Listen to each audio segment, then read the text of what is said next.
You're listening to the Reflective Teacher Podcast, and this is episode number 3. Hi, I'm Selena Woodward, and I'm an English and drama teacher, university lecturer, and with Edufolios.org, a big-time reflective practitioner. So how can reflective practice help you grow your teaching skills, fall in love with your profession all over again, and help you nail accreditation and teacher registration with less stress and less work? Well, this is the Reflective Teacher Podcast. Can you believe it's Wednesday again and time for the Reflective Teacher Podcast? Today, we are focusing on cracking the focus area code. Last week, we looked at how, as we grow through the career stages, we talk about impact and who we're impacting. And we began on this journey at looking at the language. And I promised you that this week, we would dive right in. Why?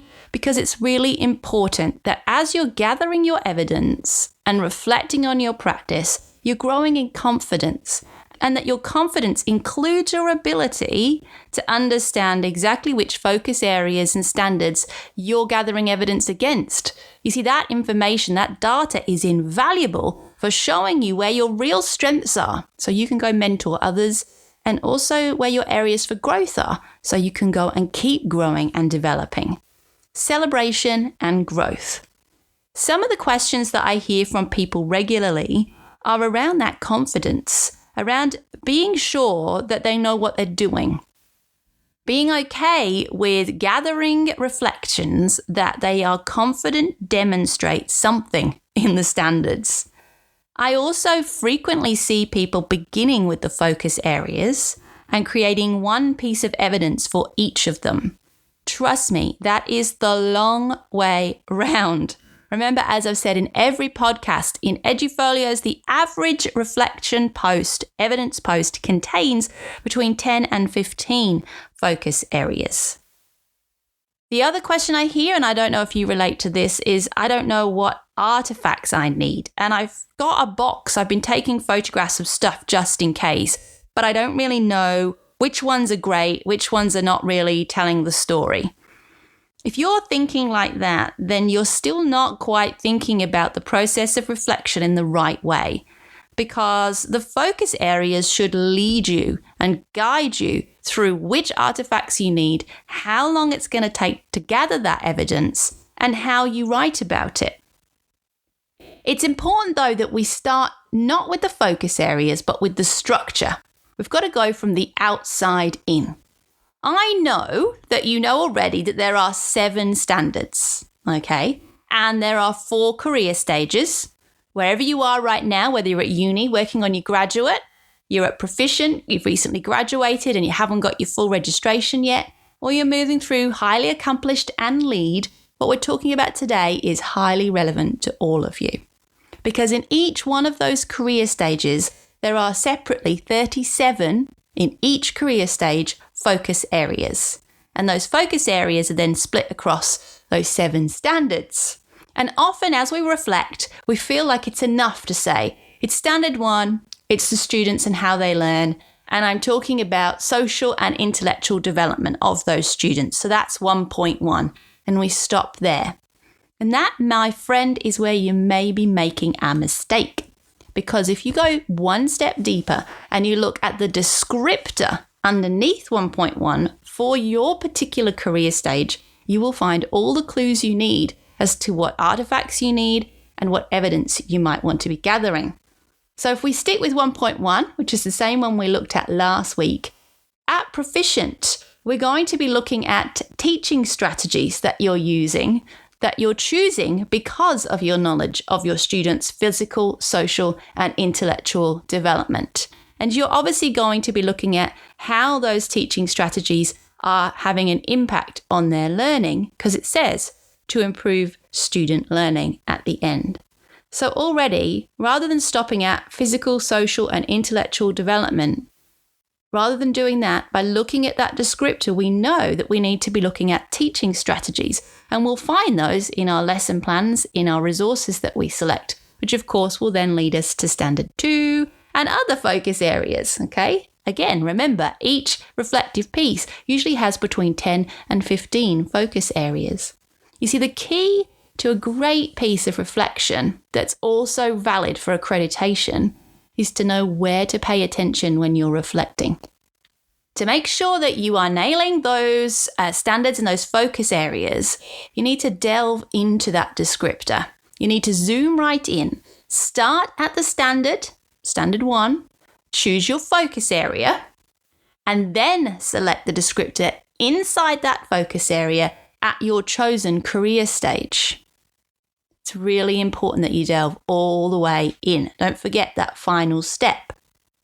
It's also important to go through those steps. I know it will be tempting to just get an A4 piece of paper or an A3 one and just print off all the focus areas and try and tick off all the focus area descriptors. But you've got to be careful. Beware, okay? Because context is everything. And there are some focus areas that are a little bit tricky. So for example, Standard 5, we know Standard 5 is assessment. And we expect Standard 5 to be all about how we're measuring impact in our students, what that impact shows, what that data shows, how we're using that data, etc. If we look at Standard 2, which is know the content and how to teach it, at Focus Area 2.3, we see the words assessment and reporting, curriculum, assessment and reporting. If we didn't look above one layer to Standard 2, we may well focus on Standard 5 by mistake and talk about assessment, not curriculum, assessment and reporting. And there is a difference in those focus areas. In fact, 2.3 is often swapped around with 5.1, which is assessing student learning. And it's really important that you always trace it back up to the standard so you know exactly what the context is. So it is important that you start at the top, but you zoom all the way in, keeping a really clear line in your mind from the context at the top, from the actual standard all the way down to the detail of the focus area description.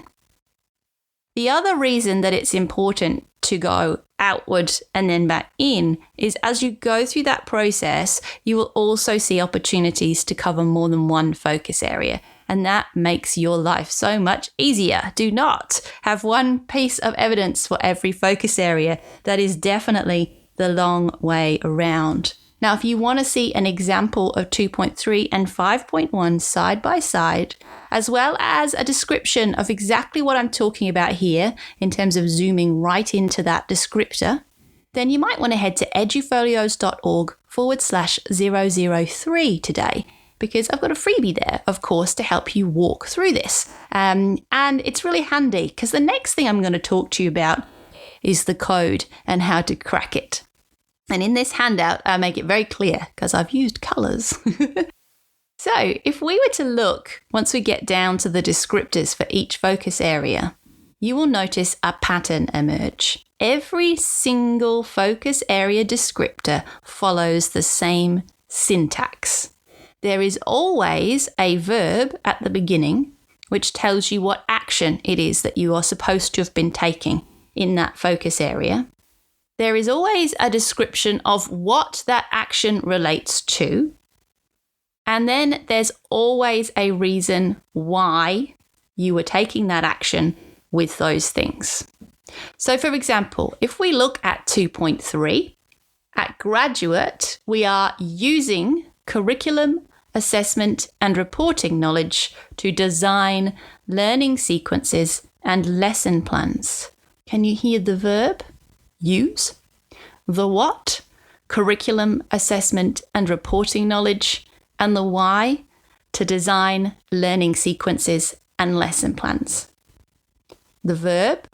Use, just one word. The what? Curriculum, assessment and reporting knowledge. The why? To design learning sequences and lesson plans. Now, I don't know about you, but when I drill down to that descriptor, I know exactly which artifacts I need to have in my evidence to show that knowledge.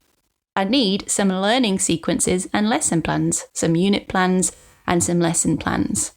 And the focus isn't actually assessing anybody It's how I've used my knowledge of assessment when I've designed those learning plans.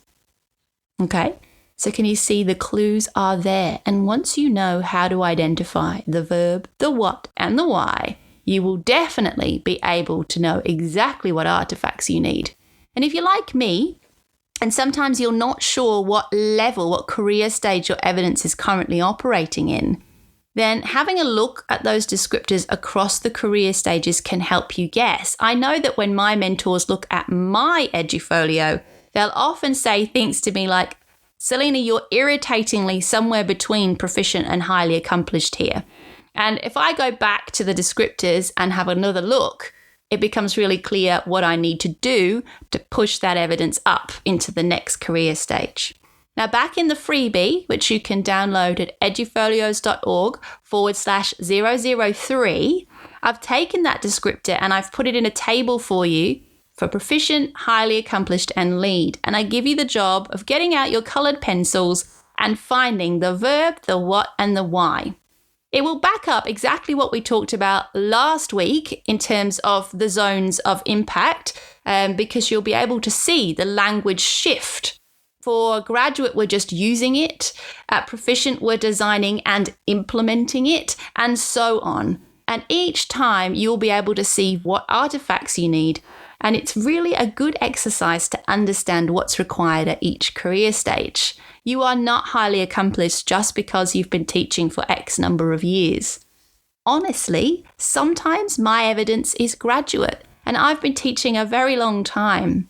And the reason that my evidence may occasionally be graduate is not because I don't know what I'm doing or I'm inexperienced. It's because I've gone away and I've learned something new and I haven't had a chance yet to put that into practice. So how can I say it's anything other than graduate if I haven't yet been able to put it into practice and measure the impact that it's having on my students? That's okay. That's part of my cycle of development. I need to learn something new, then I need to try and experiment with it before I can then pass that knowledge on to others and get that up to highly accomplished or lead. That's okay. And I think it's really important that we acknowledge that.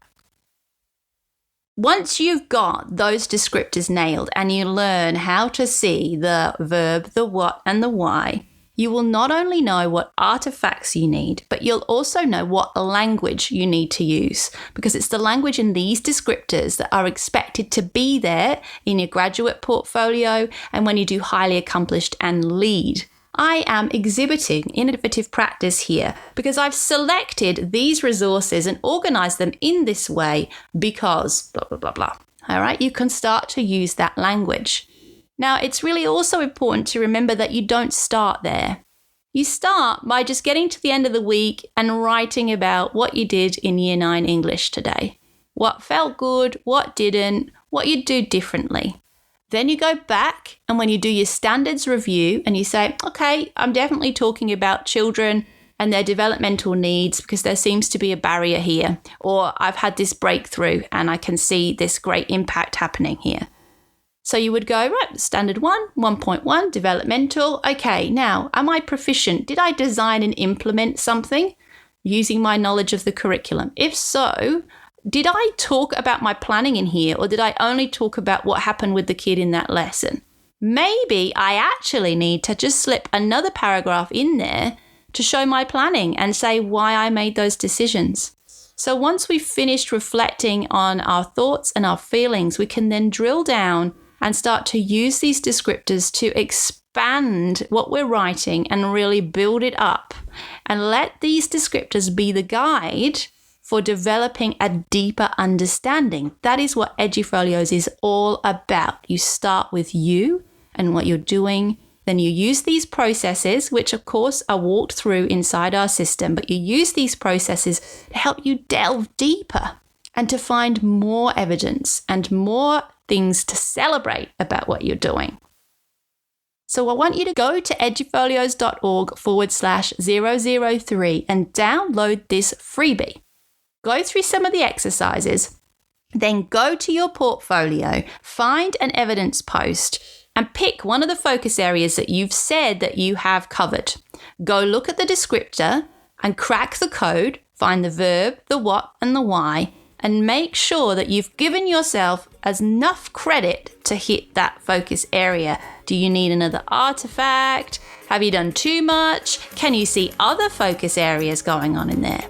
Let me know how it goes, because I'm always keen to hear over on our Facebook page, on our Instagram. We're always on Edufolios, or by commenting at edufolios.org/003. And I'll see you next week.